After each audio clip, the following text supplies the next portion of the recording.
There's a castle in Hampshire, England, that most people recognise instantly.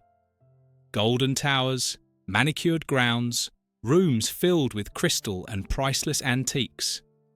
If you've watched Downton Abbey, you know it. But what you don't know is that 20 years ago, it was quietly dying. The roof leaked, ceilings sagged, 50 rooms sat uninhabitable. The family who'd lived there for 300 years couldn't afford to fix it. The world's most recognisable castle was months from being lost forever.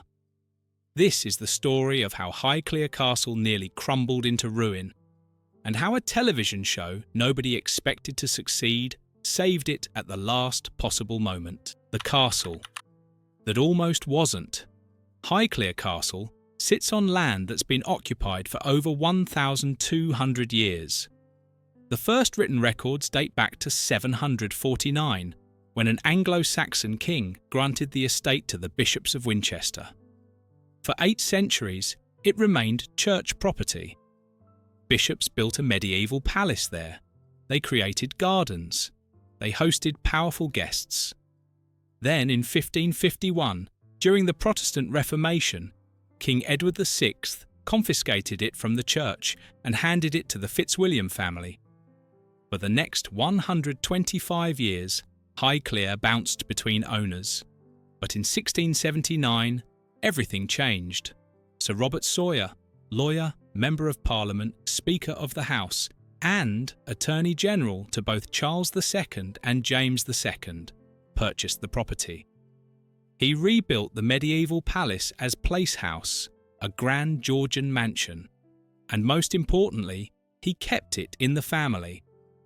Through inheritance and marriage, the estate eventually passed to Henry Herbert, who became the first Earl of Carnarvon in 1793. The Herbert family has owned Highclere ever since. That's 232 years and counting, through wars and economic crashes, through changing times and collapsing fortunes. But in 2009, that streak nearly ended. The Carnarvon family had spent generations pouring money into Highclere. In the 1770s, the first Earl hired Capability Brown, England's most famous landscape architect, to redesign the grounds. Brown planted thousands of trees, reshaped the parkland, and turned Highclere's 5,000 acres into one of the most beautiful estates in southern England. But the most dramatic transformation came in the 1830s. The third Earl of Carnarvon decided the Georgian mansion wasn't grand enough.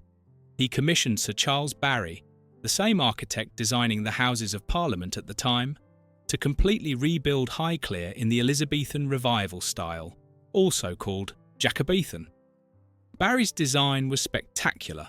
Soaring towers, ornate stonework, hundreds of rooms spread across multiple floors. The work took decades. The exterior wasn't finished until 1842. The interior wasn't completed until 1878. When it was done, even Prime Minister Benjamin Disraeli was impressed, calling it one of the finest houses in England. The castle became a centre of political life during the Victorian era. British cabinet members stayed there. Foreign dignitaries visited. House parties attracted the most powerful people in the country. Everything about Highclere screamed wealth, influence, and permanence. But that kind of grandeur comes with a price tag, and by the early 2000s, that price had become impossible to pay.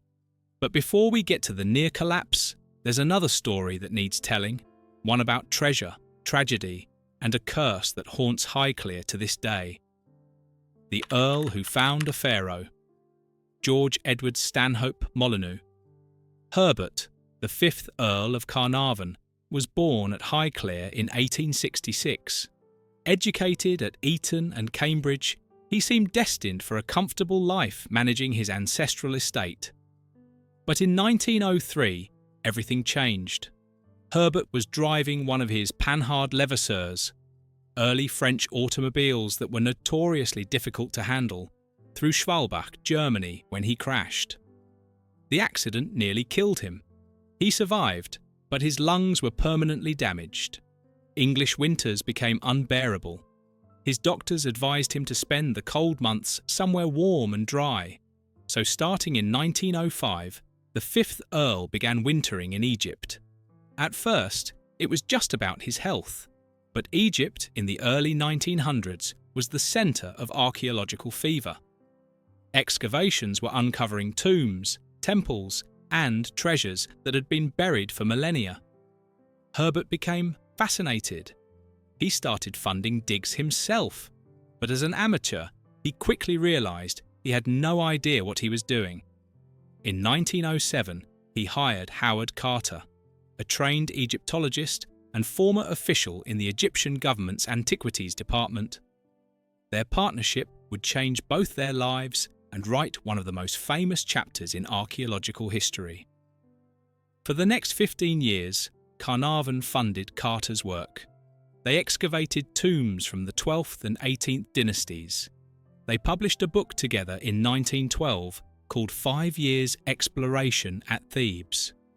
They found important discoveries, but nothing truly extraordinary. By 1922, Carnarvon was losing patience. He'd spent a fortune. Carter had been digging in the Valley of the Kings for years with little to show for it. Carnarvon informed Carter that he would fund one more season. After that, he was done. Carter went back to the valley and re-examined an area he'd looked at before, a section near the tomb of Rameses VI, where ancient workmen's huts had been built. On November 4th, 1922, one of Carter's workers, possibly a boy carrying water named Hussein Abdul Rasul, stumbled on a stone step. Carter ordered the area excavated. By the next day, they'd uncovered a sealed doorway covered in hieroglyphics. Carter immediately sent Carnarvon a telegram. "At last have made wonderful discovery in valley, a magnificent tomb with seals intact." Carnarvon rushed back to Egypt with his daughter, Lady Evelyn Herbert. On November 26, 1922, Carter broke through the sealed door. Carnarvon stood beside him holding a candle as Carter peered into the darkness. Carnarvon asked, "Can you see anything?" Carter's response became legendary. Yes, wonderful things. They had found the tomb of Tutankhamun, the boy king who ruled Egypt in the 14th century BCE. The tomb had been broken into in ancient times, but most of it remained intact, something that hadn't happened with a pharaoh's burial chamber in centuries. Inside were over 5,000 artifacts: golden chariots, jewellery, furniture, shrines, and the solid gold death mask that would become one of the most recognisable objects in the world. The discovery created a global sensation. Newspapers ran daily updates. Crowds gathered in Egypt. The tomb of King Tut became the first true international media event, capturing imaginations worldwide. Carnarvon had spent years and a fortune searching, and finally, in his last funded season, he'd made the discovery of the century. But he never got to enjoy it. On February 16, 1923, just months after the discovery, Carnarvon was present at the official opening of the inner burial chamber. Weeks later, on March 19th, he suffered a mosquito bite. He accidentally cut it while shaving. The bite became infected. Within days, the infection turned to blood poisoning and then pneumonia. On April 5th, 1923, George Herbert, 5th Earl of Carnarvon, died in a Cairo hotel room. He was 56 years old. His death sparked one of the most enduring legends in modern history, the curse of the pharaohs. Stories spread that a curse had been inscribed on the tomb wall, though no such inscription existed. Some claimed that all the lights in Cairo went out the moment Carnarvon died. Arthur Conan Doyle, creator of Sherlock Holmes, suggested Carnarvon's death was caused by elementals created by Tutankhamun's priests to guard the tomb. Medical experts have since pointed out that Carnarvon had been a semi-invalid since his 1903 car accident. His lungs were chronically compromised. He was prone to severe respiratory infections, An infection that would have been manageable for a healthy person overwhelmed his weakened immune system. There was no curse, just a man in poor health who got unlucky with a mosquito bite. But the damage was done. The mummy's curse entered popular culture and never left. And at Highclere, the Egyptian artifacts Carnarvon brought back took up residence in the castle's cellars, where they remain today in a permanent exhibition. Carnarvon's widow, Almina, sold his personal collection of Egyptian treasures to the Metropolitan Museum in New York for $145,000, roughly $2.5 million today, to help cover death duties. The rest stayed at Highclere, a reminder of the Earl who found a king's tomb but never lived to see its full glory. And with Carnarvon's death, Highclere entered a new era, one where the money would slowly begin to run out. From palace to hospital to crumbling ruin. When World War I broke out in 1914, Highclere Castle transformed overnight. Almina, the fifth Countess of Carnarvon, converted the entire estate into a hospital for wounded soldiers.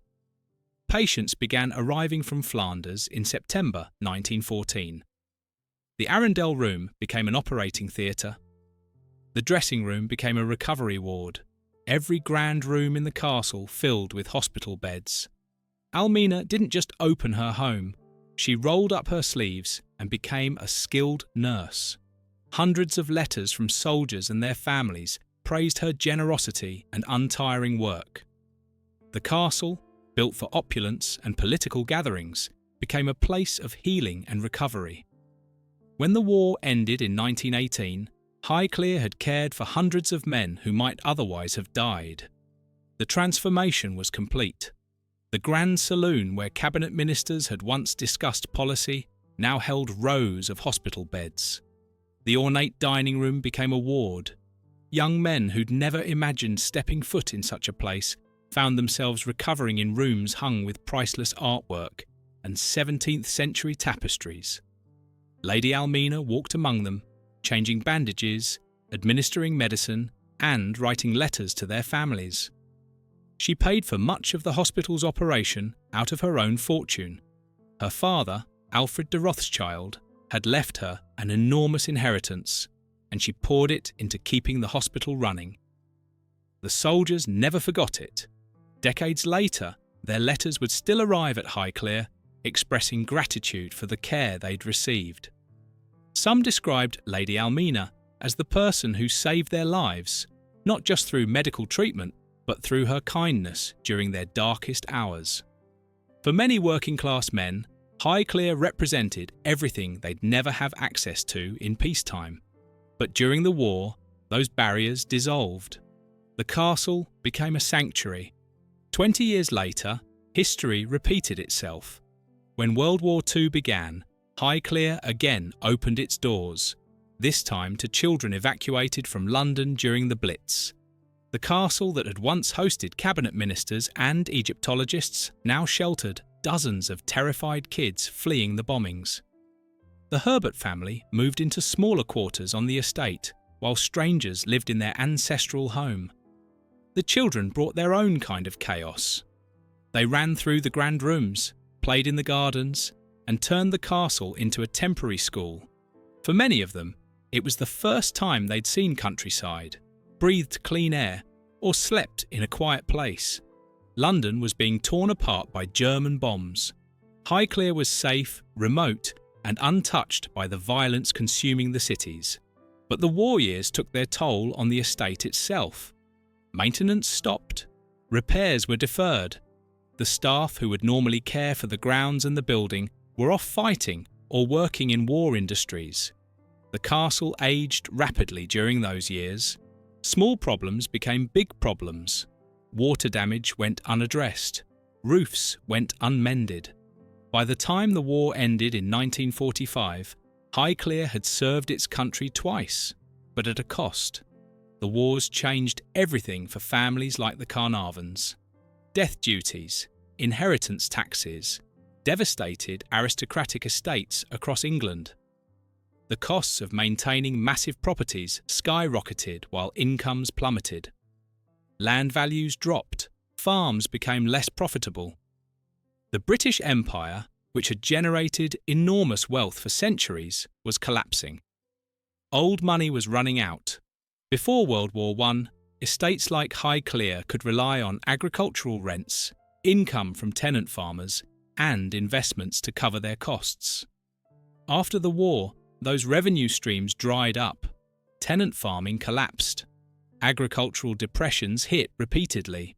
The stock market crash of 1929 wiped out fortunes, and the tax burden increased dramatically. Inheritance taxes that had once been manageable became crippling. Every time an earl died, the estate had to pay massive death duties just to keep the property. Many families couldn't do it. Between 1900 and 2000, England lost over 1,000 country houses, demolished, abandoned, or sold off. Some became schools or hospitals. Others were stripped for their materials and destroyed. The grand estates that had defined English aristocracy for centuries were disappearing at an alarming rate. Highclere was heading down the same path. By the mid-20th century, the 7th Earl of Carnarvon inherited Highclere and faced a brutal reality. The castle was falling apart, and there wasn't enough money to fix it. He worked tirelessly to preserve the property, even serving as racing manager to Queen Elizabeth II to bring in extra income. But it wasn't enough. The family stopped living in the main castle and moved into a smaller cottage on the estate. Entire floors of Highclere sat abandoned. Rooms that had once hosted prime ministers, now filled with broken furniture, peeling wallpaper, and spreading damp. The roof leaked. Water damage spread through the ceilings. By the time the 7th Earl died in 2001, roughly 50 of Highclere's 300 rooms were completely uninhabitable. Mould grew on the walls. Ceilings sagged under the weight of accumulated water damage. Centuries-old stonework was crumbling. The 8th Earl of Carnarvon, George Reginald Oliver Molyneux Herbert, inherited the estate at age 45. He and his wife, Lady Fiona, walked through their ancestral home and confronted the scale of the disaster. The repair bill was staggering. £12 million, roughly $16.5 million, and £1.8 million of that was needed immediately just to stop the castle from further collapse. They didn't have £12 million. They didn't have £1.8 million. What they had was an enormous crumbling castle and no realistic way to save it. The problems were everywhere. Start with the roof. Centuries-old tiles were cracked, missing, or sliding off entirely. When it rained, water poured into the upper floors. That water seeped into the ceilings, causing plaster to sag and crack. The weight of water-damaged plaster put stress on the structure below. In some rooms, chunks of ceiling had already fallen. In others, it was only a matter of time. The stone turrets, the iconic towers that make Highclere instantly recognisable, were literally crumbling. Stonework that had stood since the 1840s was giving way to weathering, pollution, and age. Without immediate intervention, the turrets could collapse, and once they went, they'd be impossible to rebuild. The cost of replicating 19th century stonework using period-appropriate techniques would be astronomical, assuming it could even be done at all. Move inside, and the situation got worse. Of Highclere's roughly 300 rooms, approximately 50 were uninhabitable. Some had been closed off for decades. Furniture sat under sheets, gathering dust and mould. Wallpaper peeled away from damp walls. Floors rotted where water had leaked through from above. Windows no longer sealed properly, letting in rain and cold air. Entire sections of the castle were simply too dangerous to enter. The ground floor, the grand staterooms visitors saw on tours, were in relatively good shape because that's where the family focused their limited resources. The saloon, with its gold-embossed Spanish leather wall coverings, was maintained. The library, with its 5,650 books dating back to the 16th century, was cared for. The dining room, with its Van Dyck paintings, received attention. But walk upstairs and the illusion shattered. Bedrooms sat empty and decaying. Bathrooms had plumbing from the Victorian era that barely functioned. The contrast was jarring. Opulence below, ruin above. And it wasn't just the building itself. The estate's follies, decorative structures scattered across the 5,000-acre grounds, were also failing. Heaven's Gate, a 60-foot-tall tower built in 1749 by Robert Sawyer Herbert, needed extensive repairs. The Temple of Diana, erected before 1743, using columns salvaged from a house fire in Piccadilly, was deteriorating. These weren't just ornamental features. They were Grade 1 listed structures, historically significant in their own right. Losing them would be like losing pieces of the castle itself. The Carnarvons faced the same problem that had destroyed so many other estates. The cost of preservation had become disconnected from any reasonable ability to pay. Highclere wasn't just expensive to maintain, it was impossible to maintain without massive, ongoing injections of capital. And that capital had to come from somewhere. The annual cost just to keep Highclere running, maintenance, staff, utilities, grounds upkeep, was estimated at £1 million a year, or about $1.3 million. The castle wasn't generating anywhere near that amount. The Carnarvons opened Highclere to tourists during the summer, offering guided tours, but visitor numbers were modest. They rented out rooms for weddings and corporate events, but it wasn't enough. The castle was bleeding money. Every year, the shortfall had to be covered somehow. The Earl and Countess dipped into personal savings. They took out loans. They deferred non-emergency repairs, which only made the problems worse. It was a losing battle, and they knew it. Without a fundamental change in Highclere's financial model, the castle would continue deteriorating until it became completely unsalvageable. The situation grew so dire that the Earl began exploring options nobody wanted to discuss. One proposal involved subdividing part of the Capability Brown-designed grounds, land that had been carefully landscaped in the 1770s, to build a housing development. The idea horrified preservationists. Highclere's grounds were as historically significant as the castle itself. They were listed Grade on the Register of Historic Parks and Gardens. Carving them up for housing would be an act of desperation. In 2005, celebrity couple Peter Andre and Jordan held their wedding at Highclere. It made tabloid headlines, but even celebrity weddings couldn't plug the financial hole. The 8th Earl gave interviews to newspapers describing his sleepless nights worrying about the estate's future. He even floated controversial ideas like building a housing development on part of the castle grounds, an idea that horrified preservationists but showed how desperate the situation had become. Reporters who visited Highclere during this period described the disconnect between the castle's public image and its private reality. Yes, the staterooms looked magnificent. Yes, the grounds were breathtaking.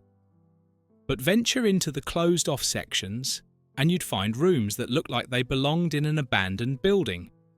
Mould on the walls, water stains spreading across ceilings, furniture covered in sheets and left to rot.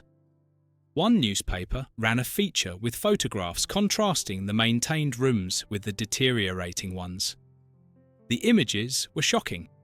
It looked like two different buildings, one preserved in aspic, the other succumbing to decay. The headline asked a question that seemed increasingly difficult to answer. Can Highclere Castle be saved? Andrew Lloyd Webber, the famous composer, reportedly offered to buy Highclere to house his art collection. The Earl and Countess refused. This was their family home. Their ancestors had lived here for over 300 years. Selling wasn't an option. But neither was collapse. Lady Carnarvon launched an Egyptian exhibition in the castle's cellars, displaying the artefacts brought back by the 5th Earl. She wrote books about Highclere's history, trying to generate interest and income. She gave interviews. She marketed the estate.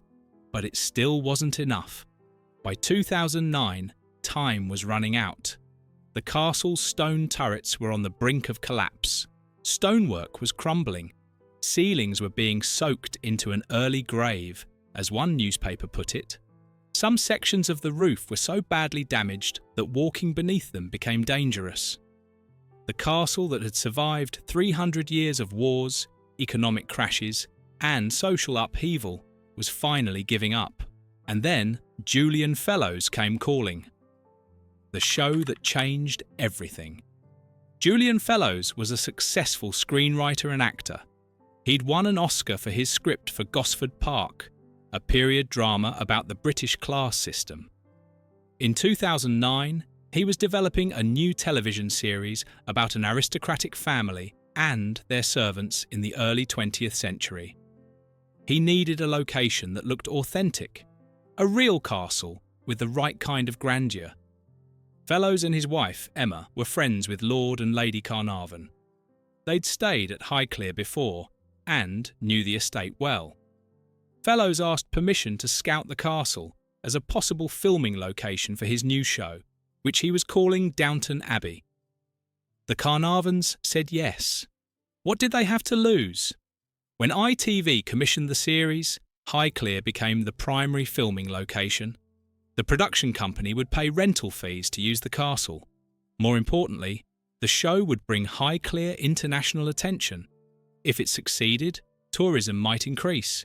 If it failed, at least they'd make some money from the filming fees. Nobody expected what happened next. Downton Abbey premiered in September 2010 in the UK. It was an immediate sensation. Viewers fell in love with the Crawley family, the drama below stairs, the romance, the humour, and Maggie Smith's devastating one-liners as the Dowager Countess. But they also fell in love with the castle itself. Highclere became as much a character in the show as any of the actors. The series aired on PBS in the United States in January 2011. It became a phenomenon. At its peak, Downton Abbey attracted over 120 million viewers worldwide. It won Emmy Awards, Golden Globes, and Screen Actors Guild Awards. It ran for 6 seasons, from 2010 to 2015, with a total of 52 episodes. And every single one of them was filmed, at least in part, at Highclere Castle. The production company filmed from February to June each year for about 5 months. They paid the Carnarvons to rent the castle, reportedly at rates around £1 million per filming period, though exact figures were never publicly confirmed. The crew took extraordinary care with the property. They put thick cloths on the valuable antique tables during dining scenes to protect them from spills and wear. They worked around the family's schedule.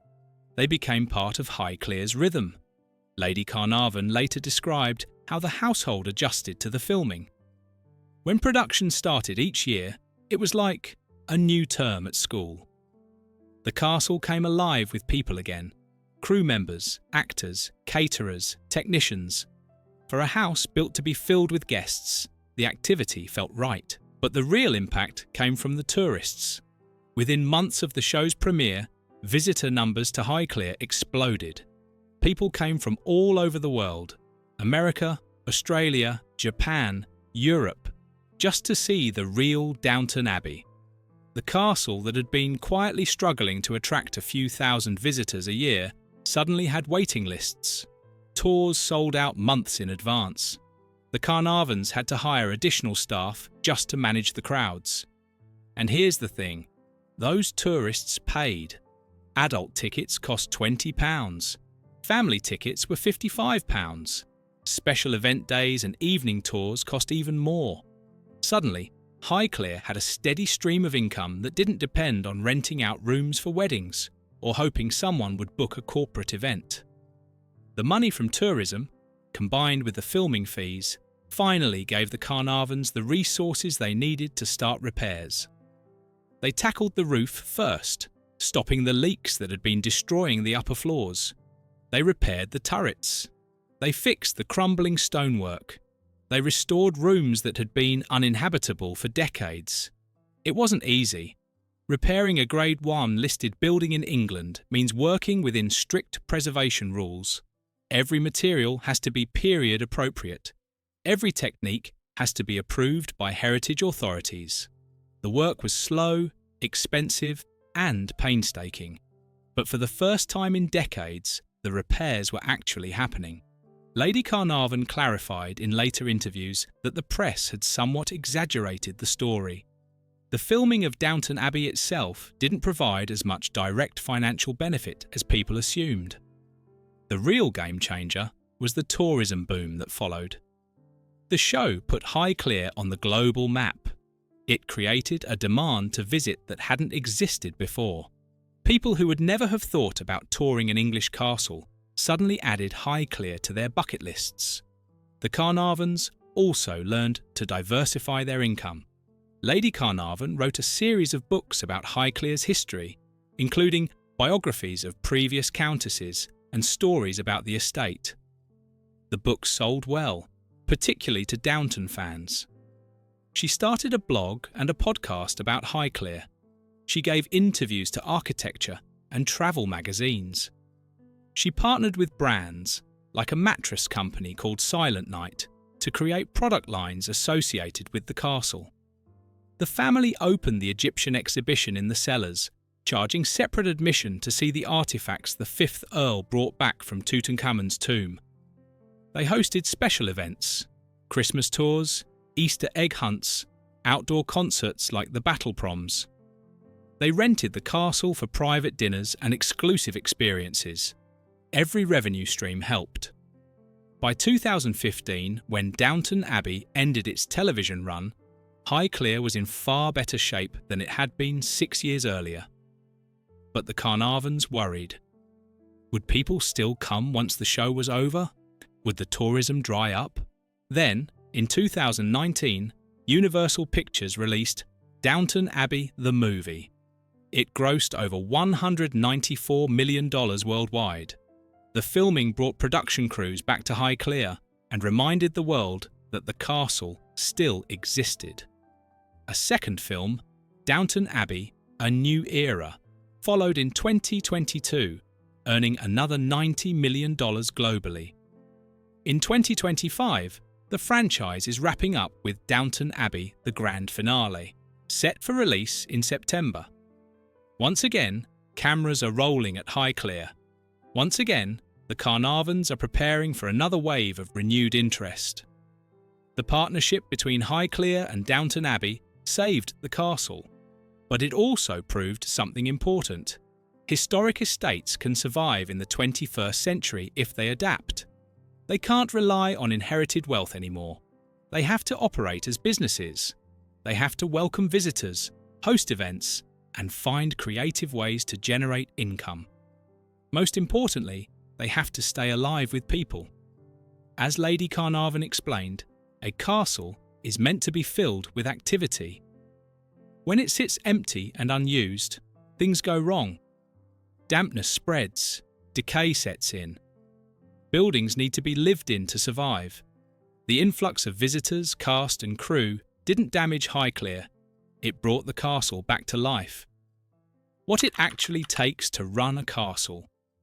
Let's talk about what it actually costs to keep a place like Highclere running, because the numbers are staggering. The estate covers 5,000 acres. The castle itself has about 300 rooms spread across 30,000 square feet. There are approximately 61 bedrooms on the upper floors alone. The grounds include formal gardens, a park designed by Capability Brown, several follies, decorative structures like Heaven's Gate and the Temple of Diana, and extensive woodlands. It's not just a house, it's a self-contained world that requires constant maintenance. The annual operating cost is estimated at £1 million to £1.5 million, or roughly $1.3 to $2 million. That covers basic maintenance, groundskeeping, utilities, repairs to prevent further decay, insurance, and staff salaries. Highclere employs between 60 and 150 people depending on the season. There are gardeners, household staff, tour guides, electricians, carpenters, tea room workers, and administrative staff. Some employees have worked at Highclere for 25 to 30 years. One has been there for 52 years. The youngest workers are 16. The oldest is nearly 90. During the summer months, when Highclere is open to tourists, the Carnarvon family moves out of the main castle and stays in their cottage on the grounds. The castle is open for 60 to 70 days a year, offering self-guided tours of the main rooms, the Egyptian exhibition, and the gardens. Tickets must be pre-booked because demand is so high, but tourism isn't the only income stream. Highclere also hosts private events, weddings, and corporate functions. Parts of the castle can be rented for exclusive dinners or overnight stays. The estate hosts outdoor concerts and special holiday events. Every use of the property generates revenue, and every bit of revenue helps with the never-ending repairs, because the repairs truly are never-ending. Highclere is a Grade 1 listed building, which is the highest level of historic preservation in the UK. That means any changes, repairs or restoration work must be approved by heritage authorities and done according to strict standards. You can't just slap on some modern roofing material and call it good. Every tile has to match the originals. Every stone has to be cut the same way. Every technique has to be period appropriate. The result is that repairs take longer and cost exponentially more than they would for a normal building. Lady Carnarvon has described the process of decorating the bedrooms when she first arrived. Many rooms were filled with furniture turned upside down and covered in sheets. Nothing had been touched in decades. She spent years slowly working through the rooms, decorating them, replacing mattresses, and making the spaces livable again. The mattresses alone were a nightmare. Highclere has 12 main bedrooms on the first floor and another 40 to 50 rooms on the upper floors, many of which are now used as offices. Almost every single mattress had to be custom made because the antique beds have non-standard sizes. Lady Carnarvon would invite her sisters to stay and have them rate the mattresses out of 10. Most scored around 2. She replaced 3 or 4 mattresses a year, slowly working her way through the castle. It's the kind of tedious, unglamorous work that nobody thinks about when they visit a grand estate, but it's essential to making the place functional. The family also had to balance preservation with modernisation. Highclere has only one television in the entire castle. The Wi-Fi doesn't work well in most rooms. There's no central heating in much of the building. Guests sleep under blankets and sheets rather than duvets, because that's what works in rooms that weren't designed for modern climate control. The goal isn't to turn Highclere into a hotel, it's to keep it as a lived-in family home that can also accommodate visitors. And despite all the work, all the tourism, and all the income from Downton Abbey, there's still more to do. Some sections of the castle still need restoration. The grounds require constant attention. The follies scattered across the estate, structures like Heaven's Gate, built in 1749 and standing 60 feet tall, need ongoing repairs to prevent collapse. It's a never-ending project, and the Carnarvons know it will never truly be finished. But here's what makes their story different from so many other aristocratic families who lost their estates. They adapted. They accepted that the old model, living off inherited wealth and keeping the castle private, was dead. They opened their doors. They embraced tourism. They partnered with a television production. They wrote books, gave interviews, and marketed Highclere as a destination.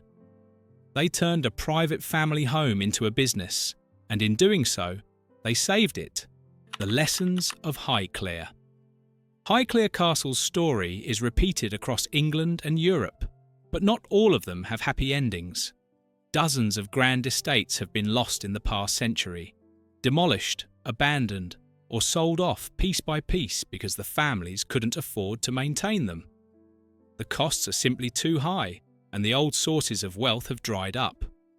Some estates have been saved by the National Trust or English Heritage, organisations that take over historic properties and manage them as public attractions. Others have been converted into hotels, corporate retreats, or event venues. Some have been sold to wealthy foreigners who want a piece of British history.